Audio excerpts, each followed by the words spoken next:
നമസ്കാരം. നമ്മുടെ ഭരണഘടനയുടെ മുമ്പിൽ രാജ്യത്തെ എല്ലാ പൗരന്മാരും ഒരേപോലെയായിരുന്നു. ഇവിടെ ഒരു യൂണിഫോം ക്രിമിനൽ കോഡ് ഉണ്ടായിരുന്നു. ഇന്ന് അങ്ങനെയല്ല.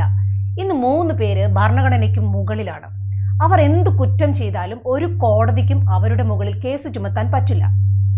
ഇത് ഞാൻ വെറുതെ പറയുന്നതല്ല. എന്ത് കുറ്റം ചെയ്താലും, ഒരു കൊലപാതകം ചെയ്താൽ പോലും ഇന്ത്യയിലെ ഒരു കോടതിക്കും അവർക്കെതിരെ കേസെടുക്കാൻ കഴിയില്ല. ഞാൻ പറയുന്നത് കള്ളമല്ല. നിങ്ങൾ കരുതുന്നത് പോലെ മോദിയും ഷായും ഒന്നുമല്ല അവർ. പിന്നെ ആരാണെന്നല്ലേ പറയാം.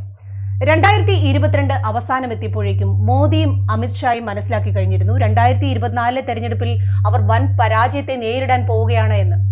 ക്രിമിനൽ ബുദ്ധിയുള്ള അവരുടെ തലയിൽ തെളിഞ്ഞു വന്ന ഏക മാർഗം എന്തു വില കൊടുത്തും തെരഞ്ഞെടുപ്പ് അട്ടിമറിക്കുക എന്നതാണ്. അതിനവർ കണ്ടുപിടിച്ച കൂട്ടാളിയായിരുന്നു chief election commissioner Rajiv Kumar. 2023 മാർച്ചിൽ സുപ്രീം കോടതി ഒരു സുപ്രധാന വിധി പ്രസ്താവിച്ചു. ചീഫ് ഇലക്ഷൻ കമ്മീഷണറെ ഇനി മുതൽ ഒരു നിഷ്പക്ഷ സെലക്ഷൻ കമ്മിറ്റി തെരഞ്ഞെടുക്കും എന്ന്. അതായത് പ്രധാനമന്ത്രി, ചീഫ് ജസ്റ്റിസ്, പ്രതിപക്ഷ നേതാവ് എന്നിവർ ഉൾപ്പെടുന്ന സെലക്ഷൻ കമ്മിറ്റി. ഇത് മോദിക്ക് ഒരു വലിയ തിരിച്ചടിയായി. ഈ കോടതി വിധിയെ മറികടക്കാൻ BJP സർക്കാർ പാർലമെന്റിൽ ഒരു നിയമം പാസാക്കാൻ തീരുമാനിച്ചു. ഈ ഗൂഢപദ്ധതി നടപ്പിലാക്കേണ്ട തെരഞ്ഞെടുപ്പ് കമ്മീഷണർ രാജീവ് കുമാർ ഒരു ഞെട്ടിക്കുന്ന ആവശ്യം അവർക്ക് മുമ്പിൽ വെച്ചു. 2024 തെരഞ്ഞെടുപ്പ് നിങ്ങൾ പറയുന്നത് പോലെ ഞാൻ നടത്തിത്തരാം. പക്ഷെ ഈ തട്ടിപ്പിനിടയിൽ ഞാൻ ചെയ്യുന്ന ഏത് കുറ്റത്തിനും എനിക്ക് കേസുകൾ നേരിടേണ്ടി വരരുത്. ഒരു ശിക്ഷയും കിട്ടാത്ത രീതിയിൽ എനിക്ക് സംരക്ഷണം തരണം. തുടർന്ന് സ്വന്തം നേട്ടത്തിന് വേണ്ടി രാജ്യത്തെ ചതിക്കാൻ മടിയില്ലാത്ത മോദി 2023 ഓഗസ്റ്റിൽ കൊണ്ടുവന്ന ബില്ലിൽ ഇലക്ഷൻ കമ്മീഷണറെ തെരഞ്ഞെടുക്കുന്ന പാനലിൽ നിന്നും സുപ്രീം കോടതി ചീഫ് ജസ്റ്റിസിനെ പുറത്താക്കി. പകരം പ്രധാനമന്ത്രി നിർദ്ദേശിക്കുന്ന ഒരു കേന്ദ്രമന്ത്രിയെ പാനലിൽ ഉൾപ്പെടുത്തും.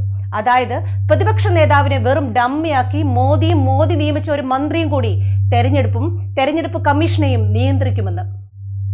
ഞാനും അപ്പനും സുഭദ്രയും ചേർന്ന ഒരു ട്രസ്റ്റ്. ഈ നിയമത്തിനുള്ളിലൂടെ ക്ലോസ് 16 എന്ന ഒരു വ്യവസ്ഥ കൂടി അവർ ഒളിപ്പിച്ചു കടത്തി.